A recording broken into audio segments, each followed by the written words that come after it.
superbement refait avec de très belles collections qui nous inspirent tous parce qu'évidemment dans les écoles royales et militaires elles sont connues parce que Napoléon y a fait ses classes et on est tous très jaloux, les 12 collèges ou écoles on est très jaloux parce que c'est à Brienne que Napoléon est venu alors qu'il était admis un peu partout et que vous comprenez, s'il avait choisi de venir à Tiran, j'aurais eu un porte-étendard merveilleux pour le tourisme local, mais je suis très heureux de venir à Brienne. Je n'avais pas vu le musée depuis qu'il a été entièrement refait, et je dois dire que la mairie a fait un travail remarquable avec l'aide du département pour mettre en valeur les collections. Et je suis toujours admiratif de voir que des petites communes se valorisent comme ça à la fois leur histoire, leur patrimoine, leurs archives, parce que ça fait un pôle culturel, historique et intéressant pour les touristes qui viennent. Les gens considèrent toujours que le patrimoine c'est un coût alors que c'est un investissement.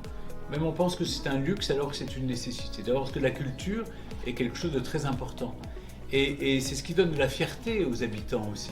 C'est de se dire que oui, le musée Napoléon est ici à Brienne-le-Château et nulle part ailleurs. Vous n'allez pas pouvoir le délocaliser.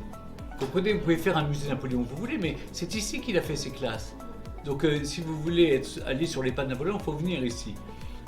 Contrairement aux industries que vous pouvez délocaliser, le patrimoine ne se délocalise pas. Arrêtons d'avoir toujours une vision comptable de ce que ça coûte. Beaucoup de choses qu'on dépense dans une commune ne servent à rien, simplement parce que les gens le demandent. Ça sert à quelque chose, ça sert à créer de l'unité, de la convivialité, de l'identité. Et ça amène des touristes, c'est-à-dire que les touristes qui viennent visiter ce musée Napoléon, ils ont envie d'aller sur la place de la commune pour aller au café, ils vont à la boulangerie, ils vont dans les restaurants, ils logent aussi dans les hôtels ou les gîtes à côté. C'est très important ça. Les gens ne le voient pas sur le bilan comptable.